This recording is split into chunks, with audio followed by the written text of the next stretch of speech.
Last week, the American people learned that Cheryl Mills, Secretary Clinton's longtime confidant and former State Department Chief of Staff, and Heather Samuelson, counsel to Secretary Clinton in the State Department, were granted immunity for production of their laptops.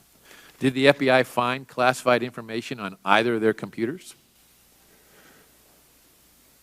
I think there were some emails still on the computer that were recovered that were classified, is my recollection. Isn't that a crime? Is what a crime, sir? Having classified information on computers that are outside of the server system of the Department of State, unsecured. No, it's certainly something, without knowing more, you couldn't conclude whether it was a crime. You'd have to know what were the circumstances, what was the intention around that.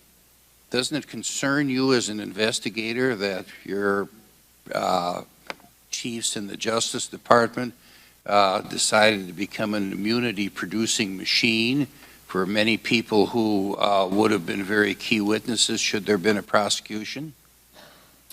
I don't think of it that way. It doesn't strike me there was a lot of immunity issued in this case.